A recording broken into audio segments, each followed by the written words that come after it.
Hello and welcome to Thought for the Day from St Peter's, Bexhill, where we're on part 8 of Stories from the Bible, Spies in Canaan. Are you sitting comfortably? When the Hebrews finally arrived at the edge of the land that God had promised them, they were still not happy. We're worried. We're frightened. What if something bad happens when we get there? So they asked Moses to send spies into the land. They wanted to know exactly what lay ahead. There were 12 spies, one for each of the Hebrew tribes. They tiptoed into the promised land. They hid behind bushes. They peeped out from behind boulders, and they had a jolly good look around. Then they sneaked back across the border and told their people about everything that they had seen.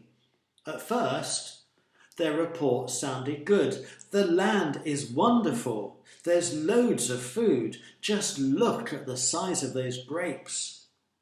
But some of the spies had other things to say. The cities are surrounded by enormous walls. The people are giants. They make us look just like grasshoppers. Wait, cried 2 spies, whose names were Joshua and Caleb. God has promised this land to us, and he will help us win it, no matter how big our enemies are. But it was too late. The Hebrews had already started complaining again. They'll kill us and take our wives and children to be slaves. Oh, why didn't we stay back in Egypt? God was angry when he heard this, angry that his people still did not trust him, even though he had already saved them from so much. So he sent them back into the wilderness and told them that they must wander there until they stopped complaining. And so they did. They wandered for 40 years until their children were grown and everyone who had complained had died.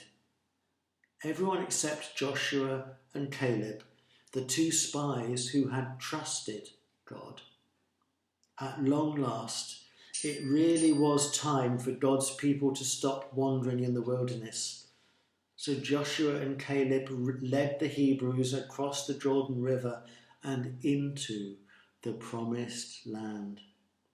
And this time there was no moaning or complaining, only cheering and grateful thanks. We've arrived. We're here. We're home at last. Amen.